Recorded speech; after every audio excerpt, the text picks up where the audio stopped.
Lunedì 30 marzo, buongiorno Sicilia da Michele Cucuzza. Buongiorno da Luca Ciliberti. Allora, c'è stato un crollo a Licata e c'è un disperso, una palazzina di 3 piani ufficialmente disabitata è crollata. Appunto la costruzione era transennata perché a rischio crolli, però a quanto pare veniva abitata da senza caso immigrati irregolari in modo, diciamo così, non continuativo.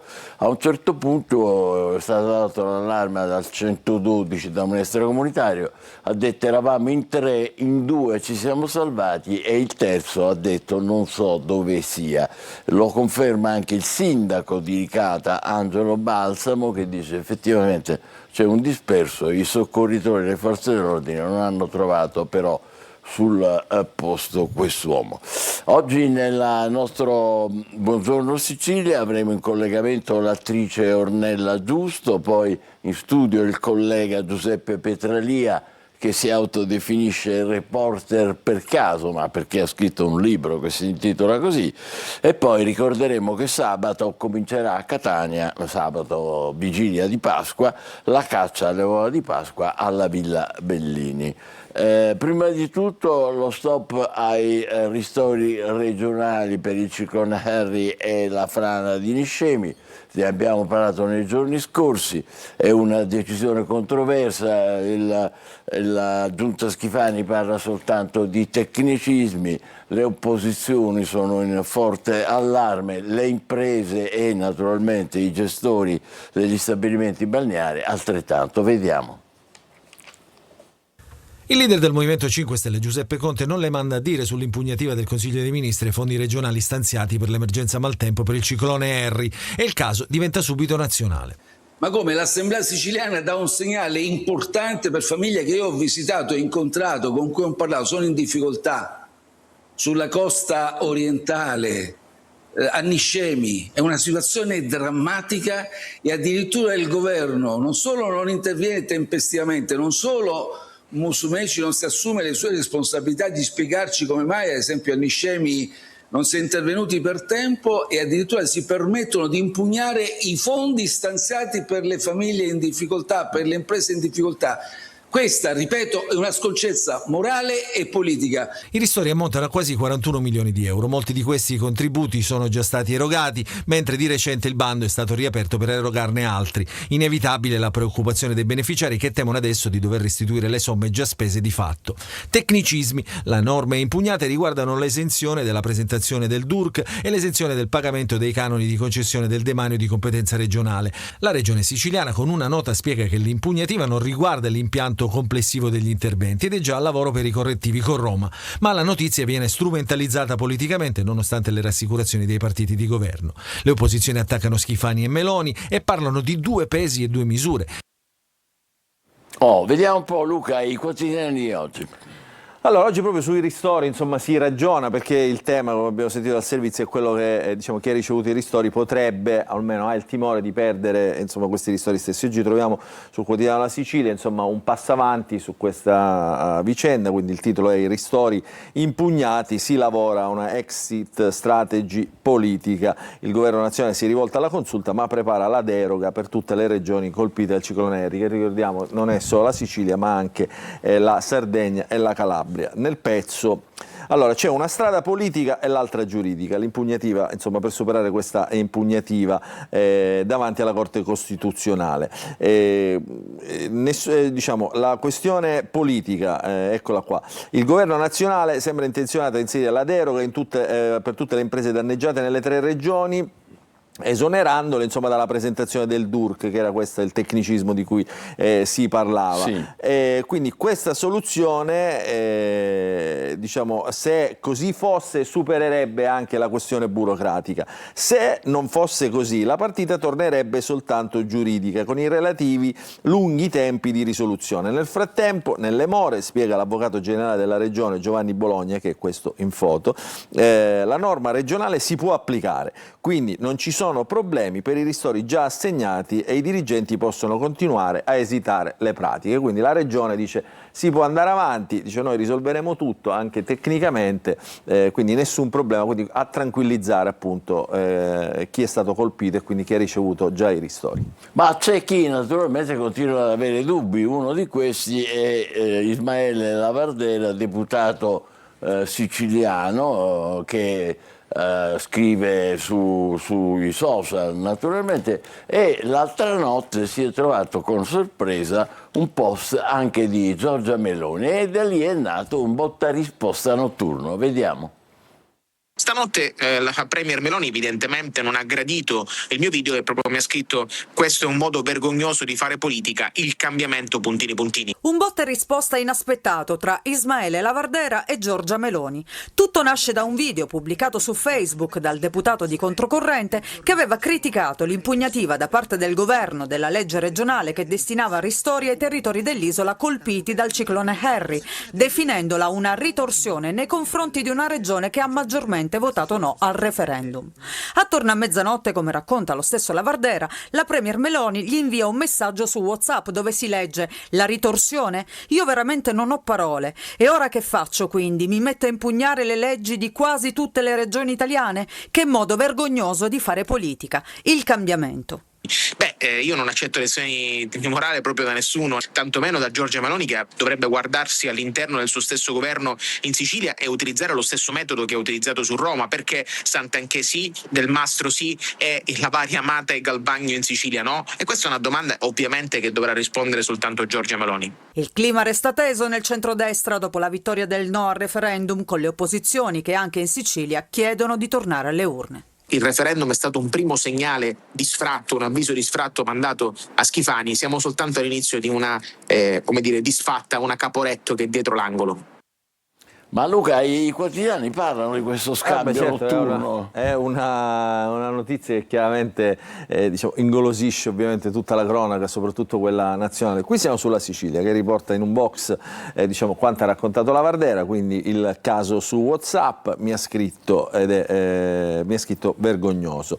E qui tutto il racconto. Però ti faccio vedere che insomma questa notizia in qualche modo ha interessato anche i quotidiani nazionali, perché guarda un po' che cosa è successo sulla questione Lavardera. Eccolo qua c'è, siamo sul Corriere della Sera nazionale, che tra i racconti insomma delle tensioni all'interno del centrodestra, le strategie elettorali, la modifica della legge elettorale, c'è spazio per incorniciare questo box proprio qui, Lavardera su WhatsApp dalla Premier per contestarmi, e anche qui insomma c'è il racconto. Lavardera dice: usa i toni che usava l'opposizione nella sua risposta, dice così, dice magari porterai qualche risultato, perché appunto, come ha detto nel servizio, la disfatta del referendum è stata pesante. Ovviamente questa notizia la ritroviamo anche su altri giornali, eccola qua per esempio su Repubblica. Questa è una foto tra l'altro d'archivio, perché Ismaele Lavardera molto tempo fa, quando decise di presentarsi provocatoriamente a sindaco di Palermo, poi facendo anche un film di questa candidatura, avvicinò proprio una giovanissima Giorgia Meloni che aveva appena lanciato il partito di Fratelli d'Italia e che lo aveva sostenuto. Quindi Meloni a mezzanotte scrive al consigliere regionale: modo vergognoso di fare politica. E qui la foto di cui parlavamo, vedete un giovanissimo Lavardera che è ancora giovane e una giovanissima Giorgia Meloni proprio in Sicilia. Le ho risposto e le ho ribadito che dovrebbe essere lei a vergognarsi per avere consegnato la nostra terra nelle mani di Schifani, proprio come ha fatto con Del Mastro e Santanchè. Faccia dimettere anche i suoi esponenti indagati e rinviati a giudizio. Questo poi è un grande tema della politica regionale siciliana.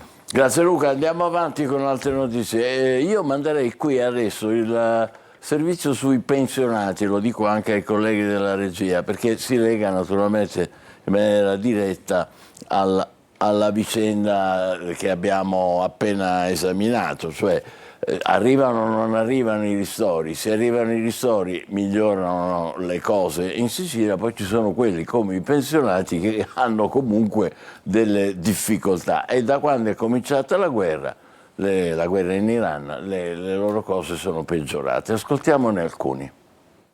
Cosa ha comprato? fave e mandarini. Fave e mandarini, che porta con sé utilizzando un carrellino che si muove sul disastrato marciapiede di Via Verdi a Catania. Questo pensionato è l'immagine simbolo di una categoria in sofferenza. C'è chi non può più riscaldarsi, chi rinuncia a beni di prima necessità e chi non può neanche comprare le uova di Pasqua ai nipotini. I pensionati, un tempo salvagente delle famiglie e salvadanaio per i bambini, scoprono ora l'amara realtà della crisi, resa ancor più insostenibile dall'ultima raffica di rincari energetici e non solo, legati alla guerra in Medio Oriente. Appena è scoppiata la guerrina, già dall'indomani è aumentato la benzina, è aumentato tutto.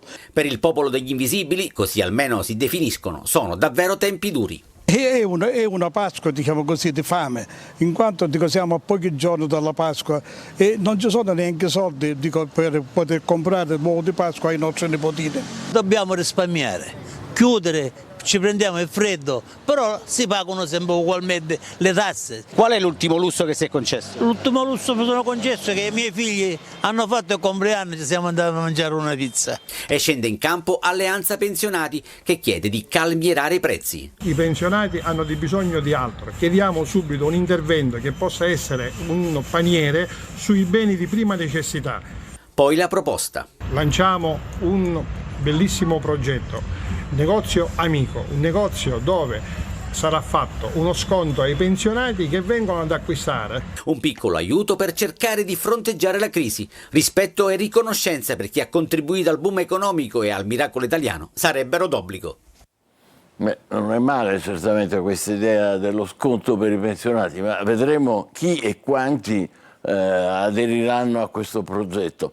Intanto passiamo alla cronaca per raccontarvi la vasta perquisizione di 300 agenti nelle celle del carcere di Siracusa e hanno trovato 67 cellulari che tenevano regolarmente i detenuti e una grande quantità di droga. Droga e telefonini in cella. L'ennesimo caso arriva dal carcere di Cavadonna a Siracusa, spesso teatro di sequestri e di risse, a volte filmate dagli stessi detenuti con i loro smartphone. Nella notte all'interno della struttura è scattato un maxi blitz che ha visto impegnati circa 300 agenti di polizia penitenziaria assieme alle unità cinofile.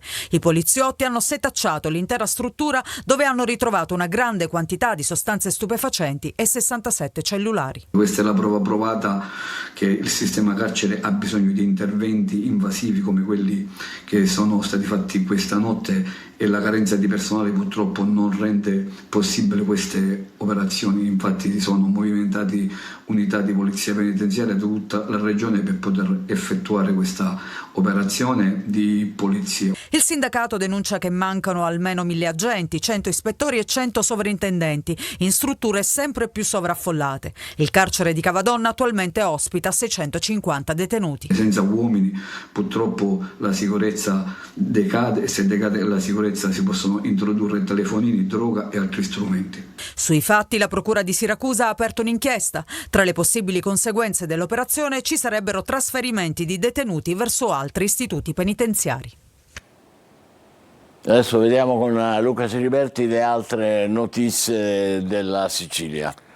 Allora, cominciamo oggi ovviamente il racconto anche dei quotidiani regionali è spostato sulla cronaca internazionale, su quello che è successo in Israele, insomma con il cardinale Pizzaballa, però insomma andiamo ad approfondire anche e vediamo se troviamo qualche tema regionale di interesse, soprattutto nei quotidiani regionali. Quindi apriamo la Sicilia, sfogliamo la Sicilia nella prima pagina, appunto i titoli che riguardano Israele, lo sgarbo di Israele, questa è l'apertura del giornale alla Chiesa, patriarca fuori dal Santo Sepolcro, questa notizia la approfondiremo più avanti anche con i quotidiani, con le testate nazionali. E poi la Sicilia in taglio alto, Meloni, la Sicilia dice non me ne occupo, quindi il racconto di un retroscena, diciamo nella cena tra Giorgia Meloni, Matteo Salvini e Antonio Tajani, subito dopo, diciamo, per fare il punto sul referendum e sulle strategie future della politica del centrodestra, quindi della maggioranza. E poi il WhatsApp di Lavardera, diciamo il WhatsApp a Lavardera in questo caso di Giorgia Meloni, Meloni, che fa ovviamente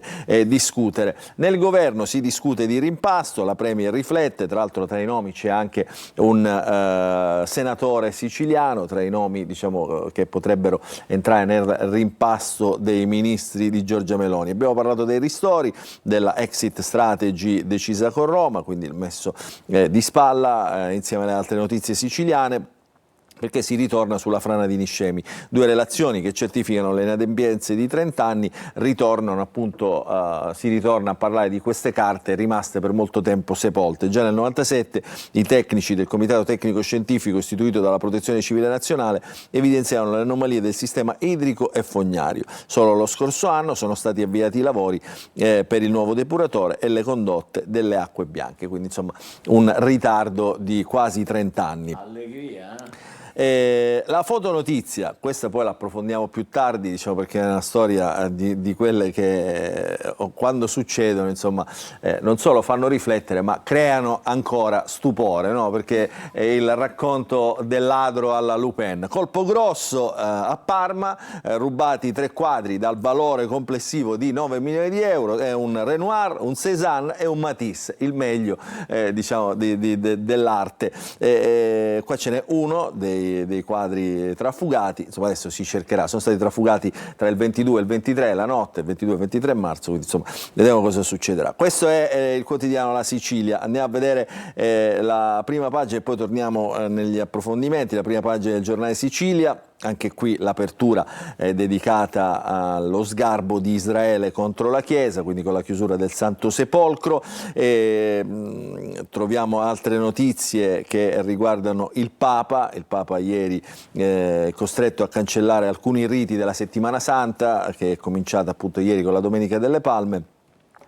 E poi la notizia di Giuseppe Tango. Chi è Giuseppe Tango? Il nuovo presidente dell'Associazione Nazionale Magistrati, che è un palermitano, e dice appunto adesso abbassiamo i toni dopo il referendum. Il neopresidente Falcone, Livatino e Borsellino sono esempi concreti, si ritornano poi ad essere diciamo oggetto di riflessione questi giudici diciamo che certamente sono da esempio per la magistratura ma anche per la società civile, anche nelle parole del nuovo presidente della NM.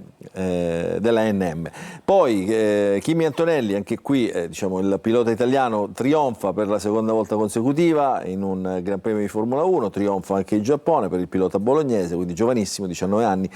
Pensa che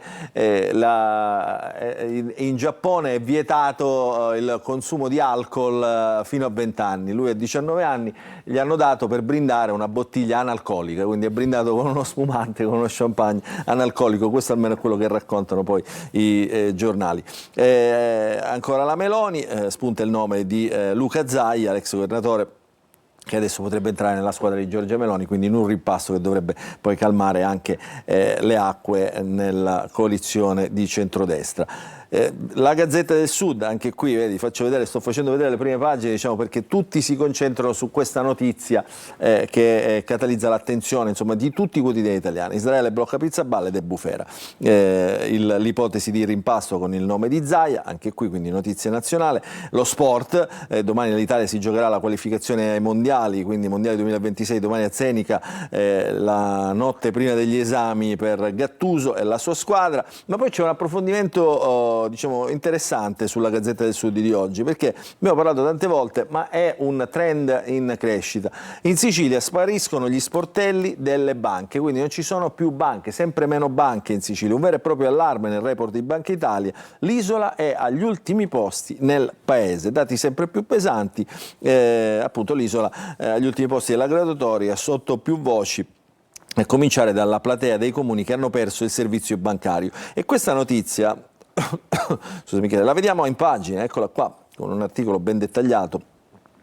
Vedete, i dati sono questi: 152 centri senza sportelli nel 2025, 3 in più rispetto al 2024, quindi un trend che continua ad aumentare. In un anno un calo di 27 agenzie in tutta l'isola, sono 350 i comuni in Sicilia, la metà praticamente non hanno sportelli bancari.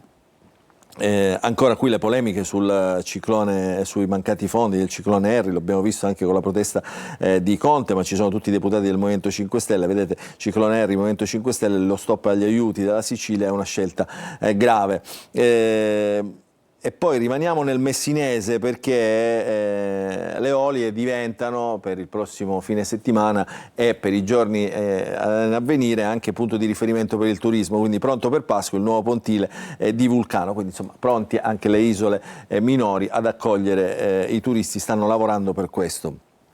Avevamo parlato tempo fa diciamo, degli alberi tagliati nelle autostrade, sulla A18 e sulla A20. Gli alberi abbattuti sulle autostrade, ci torniamo con questo servizio del quotidiano, sempre la Gazzetta del Sud. Il direttore generale del CAS, Fazio, apre un confronto. Quindi gli ambientalisti si erano riuniti in un comitato spontaneo, ambientalisti e agronomi. Il consorzio autostradale sta valutando correttamente di convocare un tavolo in prefettura. Quindi nasce il caso degli alberi tagliati sulle autostrade siciliane. E questa è diciamo una notizia. Abbiamo sentito poi parlare insomma, dei sequestri di telefoni in carcere, delle zone dei soccorsi a Cavagrande, siamo sempre nel siracusano. Vediamo la Sicilia all'interno delle pagine, partiamo dalla pagina di Palermo, rischio buco nei conti, quindi stop alle nuove assunzioni, qui stiamo parlando dei conti del comune di Palermo, il comune è costretto a congelare 10 posti indeterminati, ritorniamo sullo stupro della tredicenne da parte di un 18enne, allora 17enne incastrato dal DNA, ci sono nuovi particolari che diciamo, leggiamo nel sommario, il ragazzo arrestato avrebbe cercato di sviare le indagini, portando la vittima dalle sue amiche dopo lo stupro e dicendo di averla trovata ridotta così per strada. Decisivo invece il racconto della minorenne, le immagini di videosorveglianza di un negozio e le tracce biologiche trovate. Quindi questa è qualche notizia in più rispetto a quanto raccontato. Tribunale del riesame, casa Hot in centro, è stato disposto un sequestro, man mano ogni tanto spuntano, no, queste notizie insomma, di case trasformate insomma, in centri di piacere. Ci sono due notizie però che rimangono interessanti sulla pagina di Palermo, una che è tornata la neve e quindi sono stati riaperti gli impianti a piano battaglia, che è il secondo centro sciistico dopo ovviamente quello di Etna, dopo quelli dell'Etna, no? Etna Sud ed Etna Nord, quindi è tornata la neve insomma dal lato della Sicilia occidentale, anche per le perturbazioni e il freddo che si attende per questa settimana. E poi l'orefice nella sua omelia della Domenica delle Palme dice: osiamo il sogno dell'azzardo. Cosa vuol dire? Il vescovo di Palermo: osiamo anche noi, ha detto, il sogno dell'azzardo, essere soci del Signore Gesù, soci di sconfinamenti, di Lui che si consegna alla passione. Aneliamo ardentemente di perdere tempo con il Signore, di attardarci con Lui, di incamminarci e salire con Lui a Gerusalemme perché ci renda partecipi della sua passione salvifica. Quindi, insomma, questo è un appello insomma, ad essere con Lui, eccolo qua, senza timore, fiduciosi, liberi, per amore. Siamo qui per questo, insomma, ad aprirsi, insomma, almeno in questo periodo di Pasqua. Questo gioco di parole, l'azzardo. Azzardare, insomma, alla fiducia, insomma, questo è davvero. L'orefice non è mai banale nelle sue. No, nelle mai, sue... esatto. Poi la Sicilia di Catania, vediamo che succede. Insomma, a Catania c'è ancora un approfondimento su come si muove la mafia e i clan, le nuove leve della mafia, appunto. A Catania il pizzino 2.0 dei santapaoliani, nel cellulare del boss della stazione la carta degli stipendi con nomi e cifre, quindi insomma una mafia che non si ferma neanche diciamo, nonostante gli arresti, ma anche la tecnologia che riesce a perseguire in modo migliore e più attento questi criminali. Poi sempre sulla mafia, dai pentiti, rivelazioni sull'omicidio del portavoce del clan Mazzei, e quindi qui c'è una confessione che arriva dalle carte, sempre mi confido tutto, il cugino di Matteo Messina Denaro, insomma una storia che troviamo all'interno. E ancora, noi ne parliamo spessissimo nei nostri telegiornali, delle buche per strade, di queste strade diciamo, impercorribili, strade piene di voragini. La Regione ammette 3 progetti da 16,6 milioni di euro. Questo titolo si potrebbe leggere anche: la regione ammette che ci sono le buche e quindi mette quindi un'ammissione di colpa, perché insomma qui è davvero incredibile come queste strade siano davvero ridotte a strade groviera. Per riparare le strade il Comune ha partecipato con 4 progetti a un bando regionale con i fondi di sviluppo e coesione del 2021-2027, si aspetta solo il decreto di finanziamento, quindi insomma potrebbero essere finanziati progetti per quasi 17 milioni. Ancora qui notizie che arrivano dalla provincia: a Biancavilla, ferito al torace con una fucilata, la vittima zitta davanti ai carabinieri, quindi non dà, diciamo, spunti di indagine. A San Giovanni La Punta i vigili urbani in agitazione,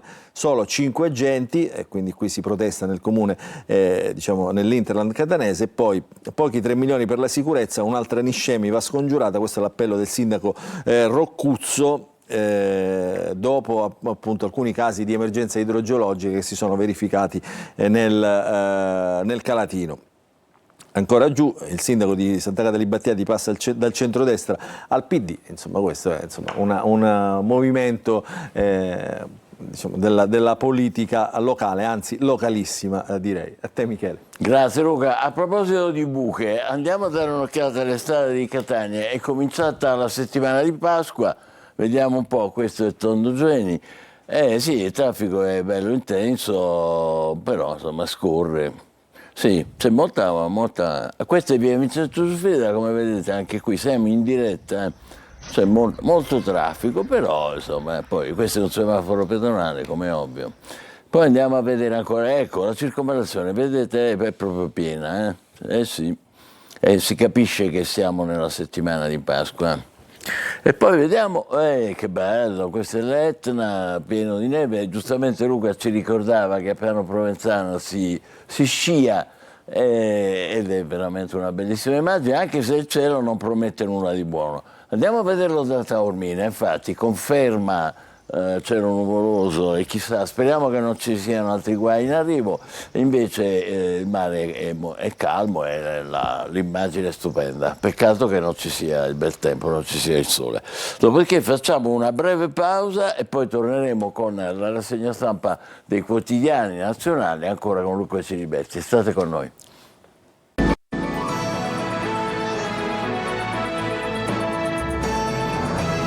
Sicilia, il modo migliore per cominciare la settimana, i quotidiani nazionali con Luca Ciriberti. Grazie Michele. Allora abbiamo visto nella lettura dei quotidiani nazionali, dei quotidiani regionali, i titoli che riguardano appunto quello che è successo ieri, diciamo una controversia diciamo anche istituzionale a Gerusalemme. È stato chiuso il Santo Sepolcro all'ingresso del cardinale Pizzaballa, quindi ai cristiani, diciamo, ai cattolici in questo caso. Questo titolo è ovviamente su tutti i quotidiani. Partiamo dal Corriere della Sera e cerchiamo di capire anche attraverso il racconto dei quotidiani che cosa è successo. Quindi Corriere della Sera: scontro sul Santo Sepolcro, negato l'ingresso al cardinale Pizzaballa, Roma convoca l'ambasciatore Peled, che è quello che è venuto e che ha causato diciamo diversi scontri anche d'opinione in Sicilia la scorsa settimana. Il patriarca dice non era mai successo e dispiace. Netanyahu torna indietro in serata, diciamo, concedendo l'apertura, ma ha motivato il tutto con motivi di sicurezza che non hanno convinto però praticamente nessuno, e qui insomma si apre lo scontro. Allora, che dice Peled, diciamo, l'ambasciatore? Un incidente, volevamo solo proteggerlo, e questa è la versione di Israele. Poi raccontiamo altro, cosa c'è sulla prima pagina del Corriere della Sera. Restiamo sempre in quella zona, i piani dei militari degli Stati Uniti per i blitz sul terreno, l'Iran che risponde, li bruceremo, nonostante Trump dica che insomma sta andando tutto bene. I paesi del Golfo adesso si dividono diciamo, sulla posizione verso l'Iran, quindi Qatar e Oman chiedono una tregua, e invece c'è la linea dura di Riyadh, quindi che in qualche modo diciamo, vuole continuare a supportare Stati Uniti e in questo caso Israele. Di spalla troviamo un'intervista alla prof che è stata ferita dal tredicenne.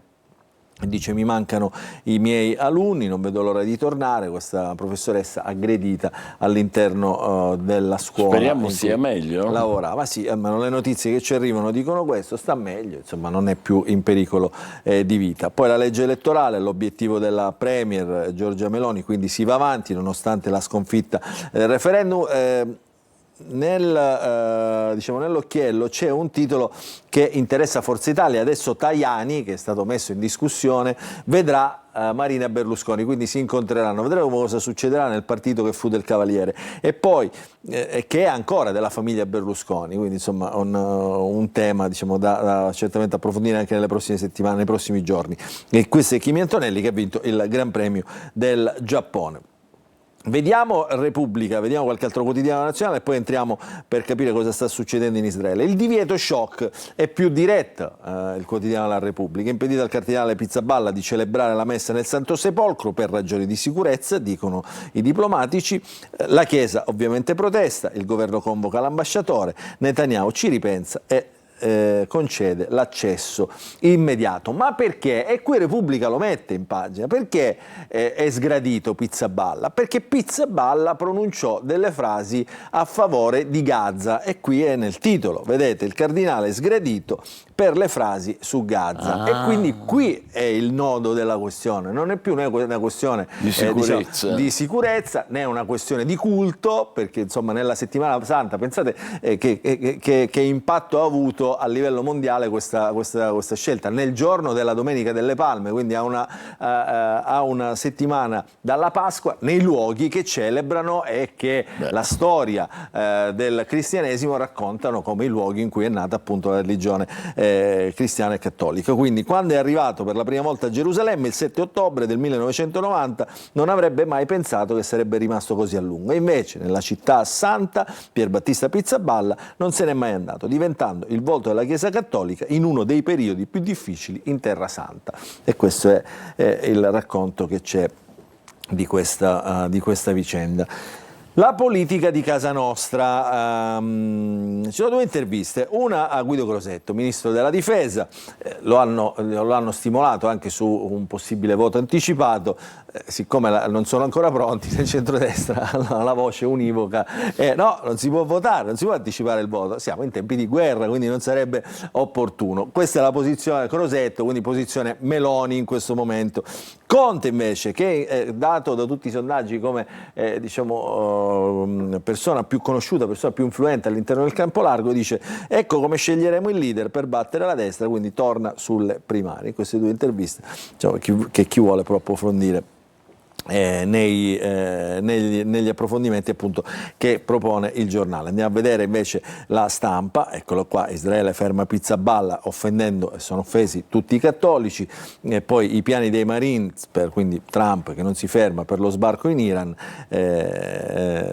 i Pasdaran non le mandano a dire, dice sono pasto per gli squali, dice li manderemo, non li respingeremo in terra, proprio li butteremo a mare con gli squali, li daremo in pasto agli squali. Noi sorridiamo, insomma, però veramente il momento tragico. È davvero tragico per la politica internazionale. Andiamo a vedere insomma queste notizie che riguardano il Santo Sepolcro, le vediamo dal Corriere, eccolo qua: Israele impedisce a Pizzaballa di entrare al Santo Sepolcro. E qui tutto quello che succede, poi perché tra l'altro poi Pizzaballa ha celebrato messa nella Domenica delle Palme nel giardino degli Ulivi, quindi insomma un altro luogo simbolo della religione cattolica, un luogo sacro che è il cuore dei cattolici in Terra Santa, il Santo Sepolcro, quindi non è un luogo banale, per questo si accendono i toni e in qualche modo la notizia ha fatto il giro del mondo. È la prima volta in centinaia di anni che la Messa delle Palme non viene celebrata, quindi questo è il fatto inedito. C'è anche una reazione degli Stati Uniti che mette qua nei sommari il quotidiano il Corriere della Sera, critica anche dall'ambasciatore americano, decisione esagerata e infelice, quindi un primo segnale, chi lo sa, di una chiusura verso una scelta fatta da Israele da parte degli americani, che come sappiamo sono andati a braccetto fino a questo momento, Trump e Netanyahu, in tutte le scelte, anche quelle che hanno riguardato il conflitto La nota irritata. Poi il cardinale prova ad abbassare i toni, spiace sia successo, perché questa notizia è stata tirata fuori proprio dal Vaticano. È il Vaticano che in qualche modo anche qui un inedito che è rimasto indignato da questa scelta. Quindi a volerla leggere diciamo, con una lettura di secondo livello, il Vaticano, diciamo, che è rimasto in silenzio in questi giorni, che in questi mesi sul conflitto in Medio Oriente, che non ha professato parola, il Papa diciamo, al contrario di quanto faceva Bergoglio, che entrava diciamo, direttamente nelle questioni internazionali parlando sempre di pace, il Papa fino ad oggi diciamo, non è entrato nel conflitto. Oggi potrebbe essere un momento diciamo, in cui la Chiesa si vuole mettere in mezzo anche politicamente a questo conflitto, ovviamente per la pace, questo è il tema poi. E quindi qui la nota irritata, insomma, che prova ad abbassare i toni. Leggiamo i quotidiani, altri quotidiani invece di natura politica. Partiamo dal Fatto Quotidiano che titola, è un bel titolo questo giornalisticamente, Buona Pasqua da Bibi, questo è il messaggio di Netanyahu all'Occidente, ai cattolici, perché Israele sbarra la strada al Santo Sepolcro, al cardinale Pizzaballa. Protestano Papa, gli Stati Uniti, i governi dell'Unione Europea e quindi la settimana santa adesso in dubbio. Questo è il Fatto Quotidiano. Vediamo cosa dicono i quotidiani diciamo, che propendono più per il centrodestra, quindi a partire dal Giornale, messi in croce, lo stop a Pizzaballa, l'ira della Meloni, poi le scuse di Netanyahu, l'opposizione cavalca la polemica per attaccare Israele, ma ignora le persecuzioni islamiste. C'è sempre questa tendenza a buttare la palla dall'altro lato, senza poi diciamo, esaminare in effetti quello che è successo. Poi scoppia il caso sulla Salis, dopo lo scoop del Giornale sul suo assistente, Fratelli d'Italia è un pregiudicato, adesso chiarisca, fermati 91 anarchici, plauso della Premier, e qui diciamo, si incanala la notizia sulle questioni dei cortei pro Cospito degli ultimi giorni. Vogliono al Quirinale, qui apre Libero con un altro tipo di apertura, mette da parte Pizzaballa, quindi che Secchi tratta come incidente a doppio taglio a Gerusalemme, quindi anche qui c'è l'analisi, il fondo del direttore di Libero, però l'apertura è politica, perché vogliono al Quirinale uno di questi signori, manovre sinistre sul Colle. Chi sono questi signori? C'è Dario Franceschini, Ricciardi, fondatore della comunità di Sant'Egidio, poi c'è Giuliano Amato, sempre presente, e Mario Monti, ex presidente del Consiglio. Nel campo largo già si tengono le prime riunioni per tentare la scalata più importante, che è quella diciamo, alla successione di Mattarella. Israele shock, Pasqua bloccata, questa è la verità, mentre il titolo di politica avvoltoi su Giorgia, non solo Colle e stampa progressista tifano per il governissimo, ma spinge pure parte degli industriali, però anche i sondaggi dicono che il centrodestra resta davanti, rimettendo il mandato sarebbe un errore. Ha messo tutti i temi della settimana in un titolo solo, il quotidiano La Verità. Chiudiamo con il quotidiano Domani, vietato pregare al Santo Sepolcro, l'offesa di Israele a Papa Leone, e poi i dubbi sul futuro, e Meloni inizia il grande repulirai, quindi niente elezioni anticipate, sia il rimpasto, e come sempre la RAI diventa partita di scontro politico, perché la televisione, oggi chiamata volgarmente Telemeloni, rimane sempre una delle questioni aperte diciamo, dell'opposizione contro questo governo. Grazie Luca, facciamo una breve pausa, tra poco ospiteremo con piacere in collegamento Ornella Giusto, attrice catanese, protagonista adesso del Poeta della Libertà, dedicato a Garcia Lorca. State con noi, buongiorno Sicilia.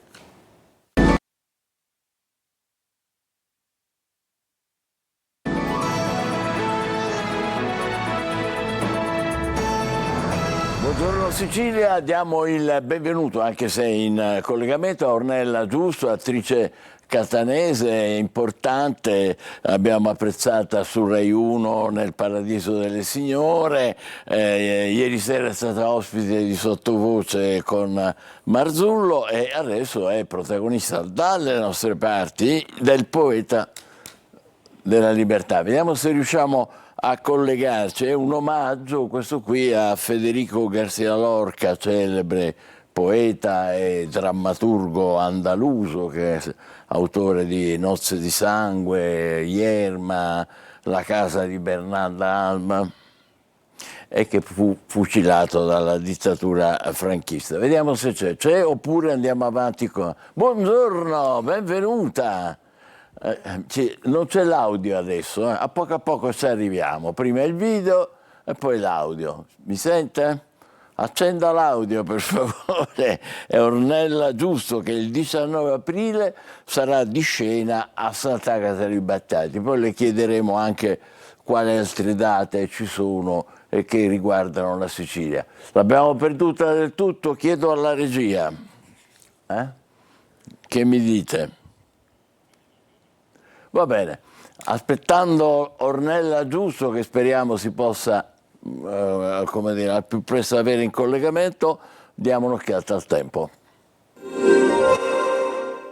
Ben trovati da Clara Ventura di Trebi Meteo. Nella giornata di lunedì inizialmente il tempo sarà asciutto da nord a sud, poi nella seconda parte del giorno una perturbazione porterà la neve sull'arco alpino, sulla dorsale appenninica con piogge e rovesci al centro-sud.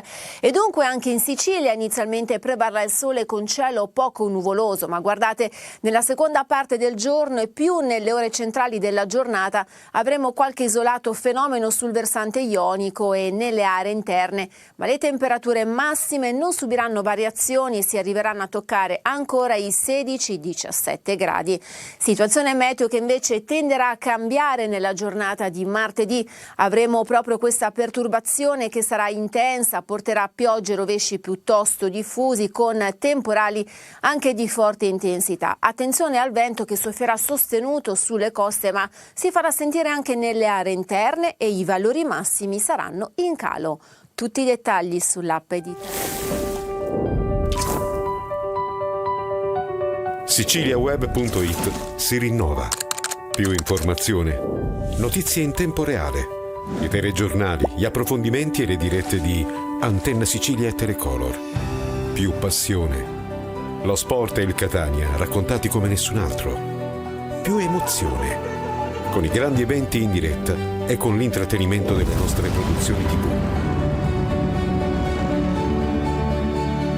Siciliaweb.it.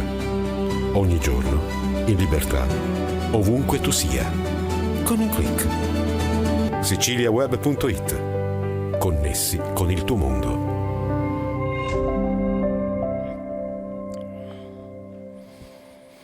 Buongiorno Sicilia, ho già in mano il libro per presentare il prossimo ospite, Giuseppe Petralia, giornalista, storico, corrispondente per 20 anni della Sicilia, autore adesso di Reporter per caso. È un titolo ironico, ma lui è un signor reporter, altro che. E questo si riferisce a come dire, il diario giornalistico che lui ha realizzato in un anno turbolento in Tunisia, 1983. Che era capitato? Allora, intanto grazie direttore per l'ospitalità, a te e a Antenna Sicilia, perché io sono di casa qua, perché per 5 anni ho fatto il cronista qua ad Antenna Sicilia. Si tratta di questo, un gruppo di famiglie siciliane hanno passato il periodo della fine anno del 1983 a Tunisi come vacanza e fino alla fine dell'anno è andato tutto bene, diciamo. Poi i primi giorni del primi dell'anno, cosa è successo? È scoppiata la rivoluzione in Tunisia, perché il governo aveva aumentato il pane del 200%, quindi ci sono state praticamente molte manifestazioni, scontri con la polizia, con l'esercito, barricate, di notte praticamente ci sono stati addirittura 60 morti. Caspita.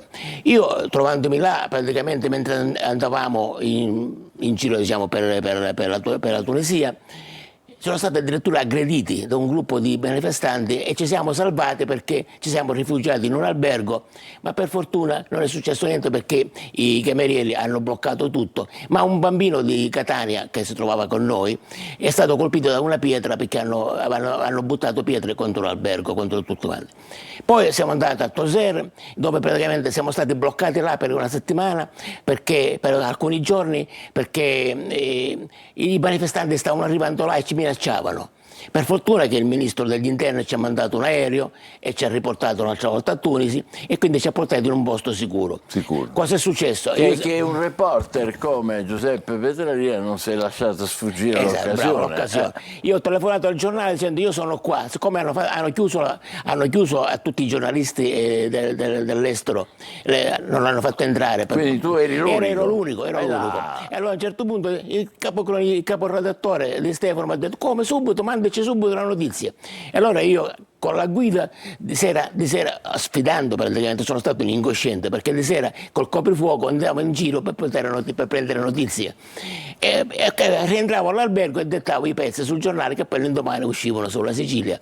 E addirittura il giornale poi ha passato le notizie anche alla RAI, perché non avevano notizie, ha passato anche notizie alla RAI. È stato praticamente una cosa bellissima. Ricordiamo che siamo nel 1984 e fino poi 84. Queste proteste così anche violente che ci ha raccontato Petralia hanno ottenuto che la riduzione, che il pane poi non è più aumentato. Poi il ministro addirittura Bourguiba addirittura ha sostituito il ministro degli interni perché lui secondo me non aveva gestito bene questa cosa, perché ci sono stati questi morti e poi molte hanno devastato alberghi, hanno devastato negozi.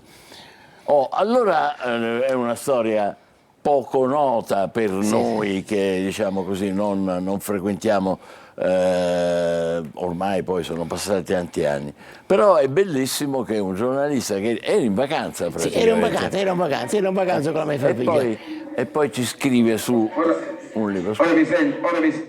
No, dovete chiudere tutto e siamo con Giuseppe Petralia. Allora, come la definisci tu? Fortuna o c'è ancora speranza per il giornalismo professionale? Effettivamente la nostra praticamente è una professione che amiamo moltissimo e quindi c'è questa forma di attaccamento a fare il cronista, perché è una specie di malattia. Io una vera malattia, perché io attualmente ancora collaboro con il giornale La Sicilia, perché con la mia età. Io l'altro giorno ho avuto la medaglia d'oro per i 50 anni di attività di giornalismo, di attività dell'ordine dei giornalisti, ho avuto la medaglia d'oro. Complimenti. E quindi ancora io collaboro perché è una cosa che è innata.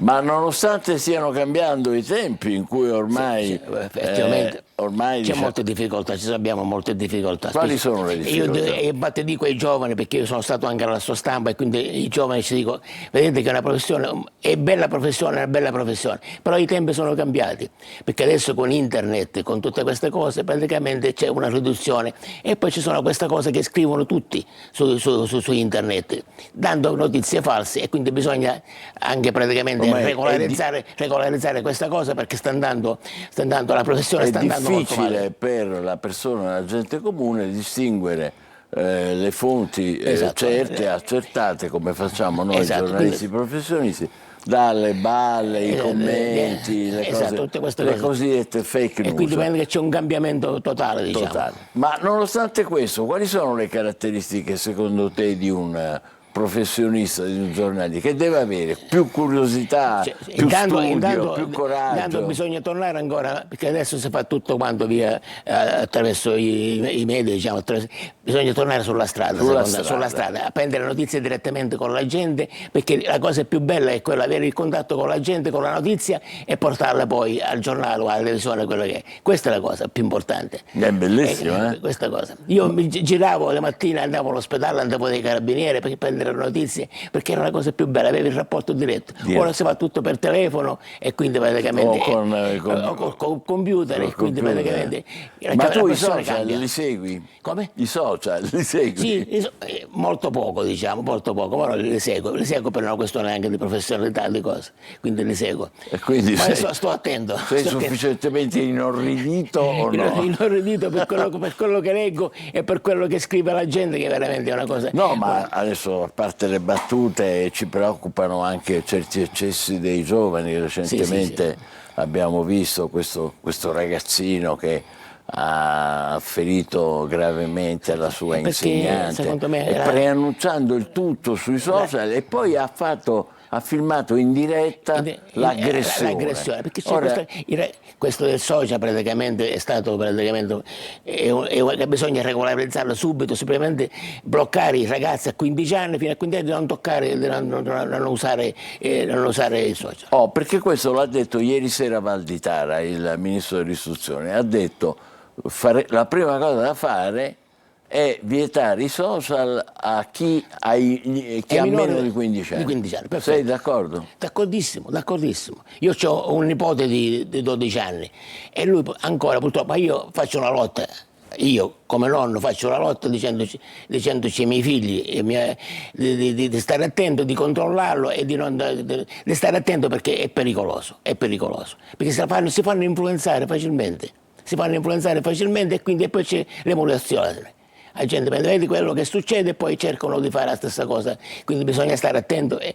La famiglia e la scuola deve essere molto importante in questo caso, molto importante, e questo è il problema. Cioè la prevenzione toccherebbe alla famiglia. Molti giovani diciamo così, genitori lasciano molto campo libero, e questo è importante. Allora invece, perché stiamo parlando di te, del tuo libro, come hai cominciato tu? Come ti è venuto in mente che hai deciso che avresti fatto il giornalista? Ho cominciato a 14 anni. 14 anni, altro che social. Io a Biancavilla andavo dal barbiere a leggere il giornale, a vedere il giornale, mi vedevo i titoli, mi vedevo le cose e mi è venuta questa passione. E a 14 anni ho fatto il giornaletto dalla parrocchia, si chiamava Il Pungolo. Lo giravamo col ciclostile, facevamo le cose col ciclostile, battavamo a macchina, facevamo gli articoli, col ciclostile facevamo le copie. Ma cos'era che ti affascinava? Guarda, è una cosa innata secondo me, perché questo mi attirava moltissimo, questo discorso della notizia, e quando guardavo i titoli, guardavo come si facevano gli articoli, e quindi mi veniva questa cosa. È cominciato con la mia corrispondenza da Biancavilla con il giornale. Questo è un esempio bellissimo. Io il primo articolo l'ho mandato nel 1968 perché io sono un sessantottista e mandavo gli articoli al giornale prendendo quello che succedeva nell'università. Tornando al libro, sei più tornato in Tunisia poi? Sì, ci sono tornato qualche altra volta, ma mi affascina questo problema. E ho visto quei luoghi dove sono stato allora e mi è piaciuto moltissimo. Sì, è bellissimo. La Tunisia mi piace moltissimo. E poi è molto più tranquillo rispetto a allora. La gente è gentilissima, tutto quanto, e quindi bene, siamo felici di averti avuto qua. Reporter per caso Giuseppe Petralia durante la rivoluzione in Tunisia contro il raddoppio del prezzo del pane del 1983. Grazie, complimenti. Grazie a te, direttore, e grazie per l'ospitalità. Ma io sono Michele, direttore, non un collega importante come te. E allora di nuovo diamo un'occhiata al tempo. Ben trovati da Clara Ventura di Trebi Meteo. Nella giornata di lunedì inizialmente il tempo sarà asciutto da nord a sud, poi nella seconda parte del giorno una perturbazione porterà la neve sull'arco alpino, sulla dorsale appenninica con piogge e rovesci al centro-sud. E dunque anche in Sicilia inizialmente prevarrà il sole con cielo poco nuvoloso, ma guardate, nella seconda parte del giorno e più nelle ore centrali della giornata avremo qualche isolato fenomeno sul versante ionico e nelle aree interne, ma le temperature massime non subiranno variazioni e si arriveranno a toccare ancora i 16-17 gradi. Situazione meteo che invece tenderà a cambiare nella giornata di martedì. Avremo proprio questa perturbazione che sarà intensa, porterà piogge e rovesci piuttosto diffusi con temporali anche di forte intensità. Attenzione al vento che soffierà sostenuto sulle coste, ma si farà sentire anche nelle aree interne e i valori massimi saranno in calo. Tutti i dettagli sull'app di Trebi Meteo. Buongiorno Sicilia, torniamo a collegarci con Ornella Giusto, attrice catanese, l'abbiamo vista. Buongiorno, benvenuta. Buongiorno. Finalmente abbiamo audio e video, è un grande piacere averla con noi, è stata tra le protagoniste di Paradiso delle Signore su Rai 1. Ieri sera era da Marzullo, sottovoce, com'è andata? È andata bene?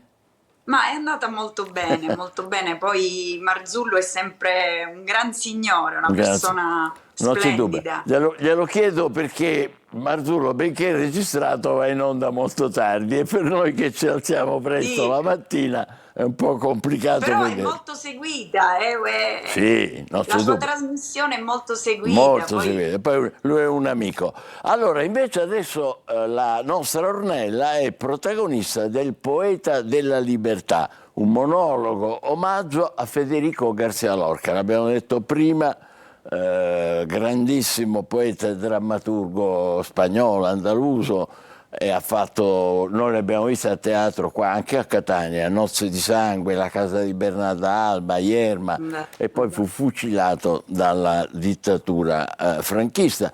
La domanda subito è: perché questa scelta, Ornella?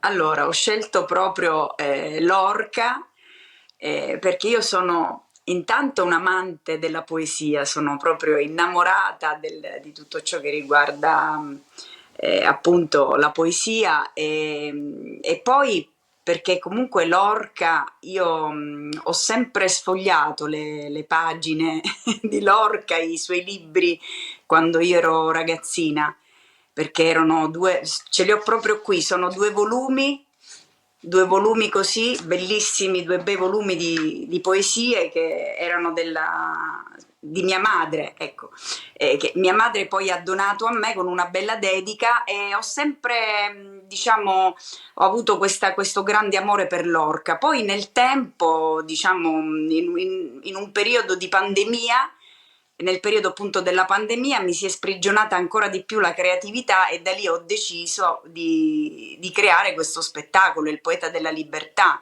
Ma la cosa che mi ha colpito molto è proprio l'animo di Lorca, questa sensibilità dove io mi rispecchio molto, la sua forza, il carisma, questa continua lotta, no? di voler difendere la propria libertà a tutti i costi. Ecco, questa cosa ma la cosa che mi ha colpito molto anche la sua vita, la sua sensibilità attraverso le poesie, e da lì poi ho pensato appunto di creare il Poeta della Libertà. Poeta della Libertà, Libertà. dignità. E lei dice, presentandolo, ho letto qualcosa, di un messaggio proprio che vuole rivolgere alla sua Sicilia, perché lei è catanese, vero? Sì, io sono catanese, vivo a Roma ormai da tantissimi anni, però non ho mai abbandonato la mia terra. Per me tornare a Catania o comunque tornare in Sicilia è importante perché mi rigenero, mi sento, non lo so, mi sento molto, molto amata dai miei amici, da tutte le persone che ogni volta con ansia attendono il mio arrivo in Sicilia. Quindi in questo momento, diciamo, sto portando in giro appunto questo spettacolo. Sarò adesso il 19 di aprile al Polo Culturale di Sant'Agata Libattiati alle ore 18 e quindi ritornerò nuovamente in Sicilia. E poi c'è anche da dire che c'è un grande legame per me a Catania, il fatto che porto sempre con me i ricordi con la mia nonna, perché con mia nonna io avevo un rapporto importante, molto profondo, molto bello, perché sono cresciuta con lei e quindi tornare è molto bello. Ma io sono, a questo punto volevo chiedere qualche altra cosa sullo spettacolo Il Poeta della Libertà, però mi sembra inevitabile fare un riferimento a quello che è successo un paio di giorni fa a Palermo. C'è stata una protesta in piazza dei giovani, no? Con i trolley, no? E hanno detto: ma noi non vogliamo più partire, lasciare la Sicilia per studiare o per andare a lavorare. E questo problema ha riguardato un po' tutti. Ha riguardato lei? Ma allora, io devo dire questo, mi sono spostata perché già la mia mamma e mio fratello vivevano a Roma, mamma per motivi di lavoro, perché poi i miei si erano separati, quindi era un momento molto delicato. Io ho preferito rimanere con nonna a Catania, però questa lontananza da mia mamma e da mio fratello l'ho sofferta molto, sicuramente come anche la separazione dei miei genitori. Quindi poi da lì e ho deciso all'età di 18 anni di trasferirmi a Roma definitivamente, ma questa passione mia, questo grande amore di portare avanti il mio lavoro di attrice, insomma, questa passione, ecco, non c'era questa cosa, sa, molta gente si trasferisce a Roma, fuori, perché devono portare avanti, insomma, hanno questa grande passione di diventare attori. Una domanda sullo spettacolo, Ornella. C'è solo un accenno di flamenco, un eco musicale, così. Per il resto è una rappresentazione essenziale, basata sulle sue abilità, sulla sua capacità di interprete, senza scenografie spettacolari che invece usano adesso per attrarre un po' il pubblico. Perché questa scelta? Sì. Allora, lo spettacolo, intanto perché a me piace portare il pubblico ad immaginare, cioè a stimolare il pubblico. E poi comunque diciamo la scenografia ha questi grandi manton, appunto spagnoli, che creano appunto questa scena abbastanza colorata, proprio molto spagnoleggiante. E poi adesso da poco ho inserito anche questo volto di Lorca, stile Andy Warhol, no? Un po' pop, ecco. dove continuamente questa donna è come se si rivolgesse a lui, no? Durante lo spettacolo, perché lei, questa donna, amante, innamorata di questo grande poeta, ha voglia di dare voce a quest'uomo, no? E quindi lei lo racconta come se fosse lui stesso che si racconta al pubblico, che parla appunto della sua vita. Poi ci sono dei momenti in cui l'attrice si stacca dal leggio, recita i momenti della poesia, momenti anche di grande sofferenza, di grande forza. Lei ha già detto che il 19 aprile sarà a Sant'Agata Li Battiati. Ci sono altri appuntamenti per noi siciliani oppure è tutto dalle sue parti? Ma allora, in questo momento il mio grande il mio grande pensiero è quello di portare avanti Lorca dappertutto. Ecco. Ho il piacere di far conoscere questo spettacolo ovunque, perché per me è un grande messaggio il mio spettacolo, quello appunto della libertà, della dignità. Poi c'è anche da dire che questo è il mio cavallo di battaglia, perché mi permette di esprimermi totalmente artisticamente. E poi c'è appunto questa voglia, questa necessità proprio di esprimermi e tirare fuori anche tutta la mia forza, no? Certo. Tutta la passione, tutto l'amore che io metto anche nel mio lavoro. Le facciamo tanti complimenti e in bocca al lupo. Grazie. Ricordiamo che il 19 aprile il poeta della libertà con Ornella Giusto protagonista sarà Sant'Agata Li Battiati. Grazie per essere stata con noi, in bocca al lupo. Grazie. E complimenti. Adesso facciamo una breve pausa e poi parleremo di cose siciliane, catanesi, la caccia alle uova di Pasqua, sabato prossimo, la vigilia di Pasqua.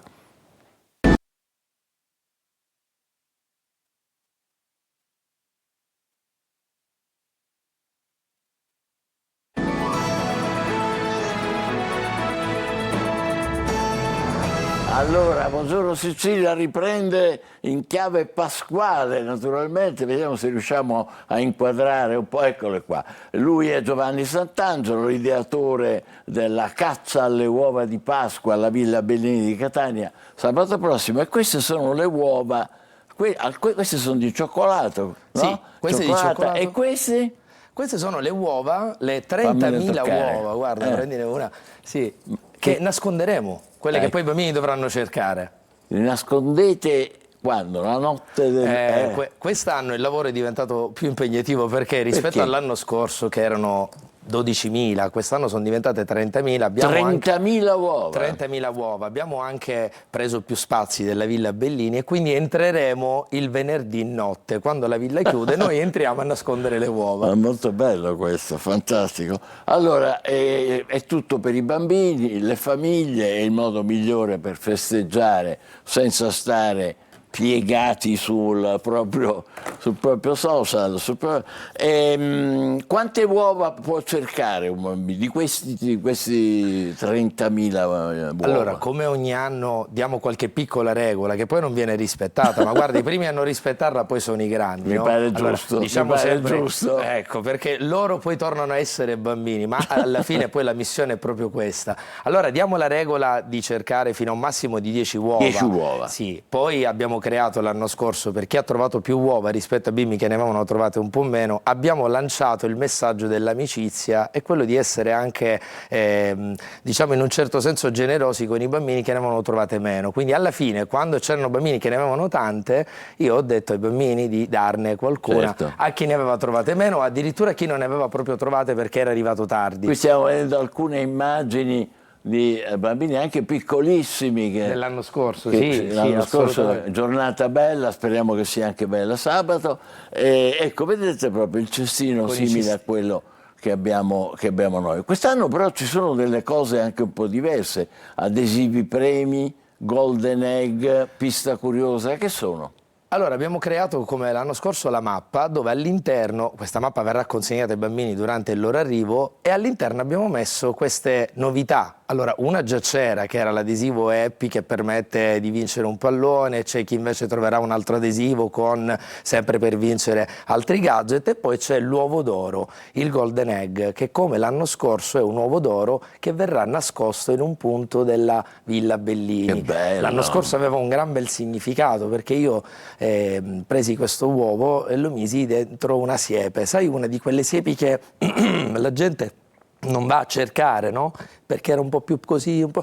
La bimba però che ha trovato questo uovo poi si è portata a casa un uovo da 5 kg, quindi un uovo grande. Aspira. E comunque l'uovo d'oro nascosto ha sempre un significato. Quest'anno ne avrà un altro, non posso dire niente, non ho spoilerato neanche ai miei collaboratori, penso. Senti, ma tu sei affiancato, ecco qua, vedete, Curioso, c'è scritto Curioso Uovo, dalla compagnia Curiosi, come si chiama? Curiosi Incanti. Curiosi Incanti, io sono il fondatore di Curiosi Incanti, 10 anni fa ormai ho creato questa compagnia, siamo tutti giovani artisti. Ma non siete gli stessi di Futuro 21? Assolutamente no, ma ti dico che Futuro 21, che è l'associazione che si occupa dell'inserimento nel mondo del lavoro dei ragazzi della sindrome di Down, collabora con noi ormai da 2 anni, perché i ragazzi, ovviamente i ragazzi di Futuro 21, diventano parte integrante e quindi diventano dei veri e propri animatori della giornata.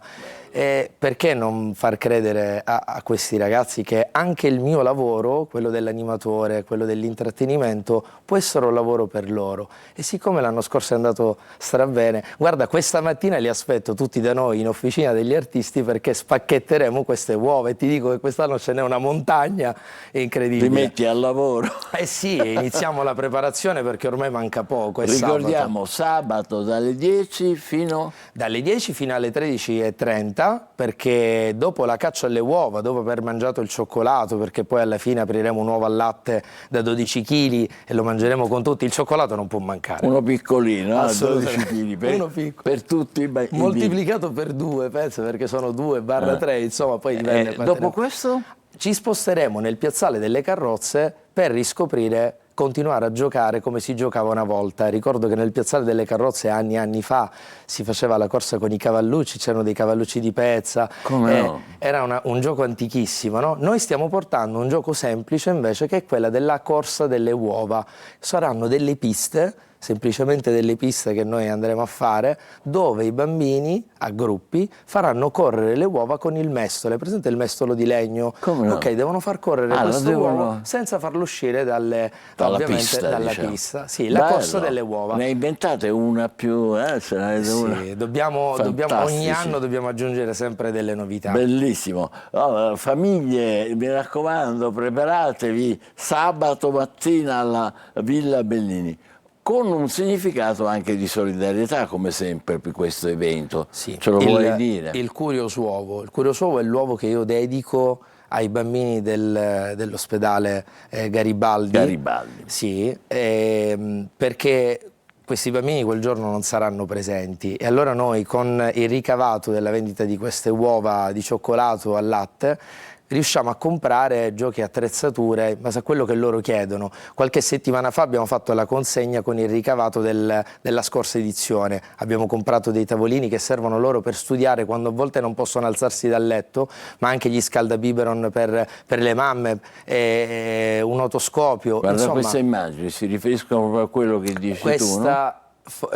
Questa era la conferenza stampa ora di presentazione, e invece proprio qualche settimana fa abbiamo fatto la consegna proprio in reparto e la gioia è stata immensa, cioè la gioia degli operatori, dei medici, ma la gioia che ho provato io nel cuore era immensa, la stessa gioia che provo, perché tutti dicono ma fai la caccia alle uova per pubblicità, io dico no, non possiamo sempre fare qualcosa per ricevere necessariamente qualcosa a livello di materiale, cioè dobbiamo ricevere anche nel cuore. E io quando dico via, buona caccia alle uova, e vedo tutti quei bambini con i genitori tornare al gioco di una volta, quello semplice, senza cellulari, senza tutte queste cose che sono diventate... Che isolano poi, no? Isolano, Non c'è assolutamente gruppo, sì. no? E poi l'altro giorno facevo così una riflessione con me stesso. Ricordo che quando eravamo piccoli un bambino riceveva anche un ovetto di cioccolato, sai, o la barretta. Saltavamo veramente di gioia. Adesso no, magari regali una cosa, il bambino gli guarda, grazie, ma non fa più gioia. Invece far riscoprire questi giochi semplici, perché poi si parla di una caccia al tesoro fatta con le uova, dobbiamo tornare a questo. Bellissimo, ricordiamo l'appuntamento allora sabato 4 aprile, ore 10, Villa Bellini di Catania, ingresso gratuito, aspettiamo quanta più gente possibile, noi li invitiamo sempre tutti. Tanto le uova sono poche, sono soltanto 30.000 quelle che sono... Ti faccio uno spoiler per l'anno prossimo, perché io ancora non è arrivata quella di giorno 4, io già penso l'anno prossimo dovranno aumentare ancora? Diventeranno 50.000, ne sono sicuro. Fantastico, Giovanni Sant'Angelo, ideatore dell'iniziativa Caccia alle uova di Pasqua di Villa Bellini, sabato prossimo a Catania. State ancora con noi, è il momento dell'oroscopo. È un giorno che di quest'anno...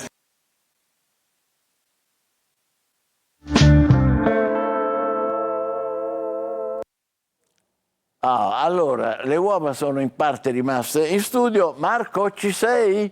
Marco Amato. Ci sono, come sempre, appassionatamente. Buongiorno Michele, buon inizio settimana. Grazie, buon inizio anche a te. Siamo tutte orecchie, oltre che video, perché vogliamo sapere di chi parliamo oggi. Oggi parliamo di un caso un pochino complicato, ecco, la bellissima Rosalía, cantautrice e produttrice discografica spagnola, per cui c'è stata una grande attesa in Italia per il suo concerto che è avvenuto, è iniziato, ma colta da malore fu subito interrotto, per cui ci fu una corsa in ospedale e pare che sia stata preda di delle conseguenze dei postumi di un'intossicazione alimentare fortissima che l'hanno un po' messa KO. Ancora non ci sono notizie su come si svolgerà la faccenda, ovvero se ci sarà un rimborso di biglietto oppure se riprenderà il concerto. In tutto ciò sicuramente auguriamo a Rosalía di riprendersi quanto prima. La bellissima cantante spagnola, per cui c'è stata una grande attesa, proprio i fan erano proprio fibrillanti, ancora non ha spoilerato come risolvere la faccenda. Ma cosa è successo zodiacalmente? Lei è una bilancia e ne ha tutti i dettagli, bella, raffinata, elegante. Ma alla bilancia succede che ha la bellezza di ben 4 pianeti contro: Sole, Saturno, Nettuno e Venere.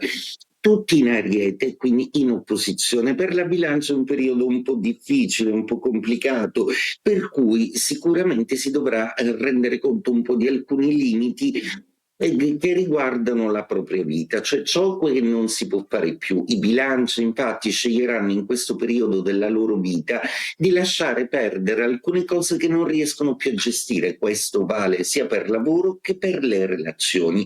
Ma cosa succede in questo lunedì a inizio settimana nello zodiaco con una luna in Vergine e 4 pianeti in Ariete? Ve lo racconto. Ariete, proprio voi siete i protagonisti dello zodiaco con questo ammasso planetario che vi rende quasi invincibili, decisamente molto più concentrati sulla carriera. Venere ancora nei vostri gradi, oggi è l'ultimo giorno, per cui sfruttatela bene per dire qualcosa di importante. Toro, una luna bellissima in trigono per voi e Venere che si sente arrivare, e già tutto sa di benessere, di primavera, di apertura, e per voi Toro, che siete il cuore della primavera, è il momento adatto per manifestare le vostre volontà, per essere felici, per fare un compendio della situazione molto ma molto positivo. Gemelli, per voi oggi una luna in quadratura all'inizio settimana sembra un po' problematico, proprio perché dovete rendervi un pochino meglio conto di come vi ponete alle persone, di quali sono le conseguenze delle parole dette e delle azioni fatte. Cancro, luna oggi molto amica, una luna molto chiacchierina perché è nella vostra terza casa, per cui idealmente è una luna che favorisce gli incontri, le relazioni. Giove munifico nei vostri gradi, sembra fare il paio con Mercurio e Marte in pesci, per cui voi segni d'acqua siete molto portati oggi per la cementificazione di alcuni rapporti importanti che vi serviranno in futuro. Leone, per voi è una luna oggettiva, una luna prospettica, una luna che guarda realmente alla realtà. Oggi avete voglia di sintesi, anche di fare capire a chi vi sta intorno quali sono le priorità che pare solo voi vedete nel contesto. Non è proprio così, avete anche amici intorno che vi stimolano positivamente, ma le vostre ragioni oggi dovranno avere un peso in più. Vergine, luna nei vostri gradi oggi vi rende un po' protagonisti dello zodiaco, con delle emozioni molto piacevoli che tra l'altro si collegano a Venere, quindi un'ottima sensazione affettiva per la Vergine. Lavorativamente dovete ancora essere un pochino mediatori, perché Mercurio e Marte contro vi obbligano a sottostare a dei tempi che non sono i vostri, e quindi oggi forse dovrete un po' mediare. Bilancia, con 4 pianeti contro non è semplice, come dicevo prima, ma sicuramente la luna in Vergine vi porta un consiglio, un'intuizione importante che vi fa centrare cosa eliminare che non vi serve nell'arco che state vivendo. Scorpione, ottimo cielo per voi, come tutti i segni d'acqua. Marte e Mercurio oggi dialogano con voi in una maniera brillante, ironica e saccente anche a volte. Il Giove nei vostri gradi riesce a essere molto potente, perché il trigono che dà al Cancro espande le vostre aspettative. Cosa volete fare di nuovo? Non avete che da scegliere. Sagittario, luna un po' urticante oggi perché mette in prospettiva alcune beghe lavorative che avete un po' sottovalutato per essere un po' troppo positivisti come al solito. Ma oggi è un'ottima giornata per tirare le fila di un progetto importante e confrontarvi con terzi. Capricorno, luna di trigono per voi. I sentimenti, con la bella Venere e la luna dalla vostra parte, sono decisamente favoriti. Del resto non c'è solo il lavoro. Il Capricorno sta vivendo in questo momento uno dei periodi più belli della sua vita affettivamente. Acquario, per voi oggi è tutto in discesa, proprio perché i 4 pianeti nella vostra terza casa vi rendono brillanti e audaci nella comunicativa, per cui sarete sempre molto metamorfici e adattabili a tutte le vicissitudini che durante la giornata si presentano. Pesci, Mercurio e Marte nei vostri gradi al trigono di Giove nutrono aspettative importanti, dialoghi importanti, ma soprattutto una governance che vi viene data, che vi rende protagonisti. E detto questo, auguro a tutti uno splendido inizio settimana. Buongiorno Michele, buongiorno Sicilia. Buongiorno Marco, buongiorno a te, buona settimana. Adesso diamo una spulciatina ancora con i quotidiani con Luca Ciberti.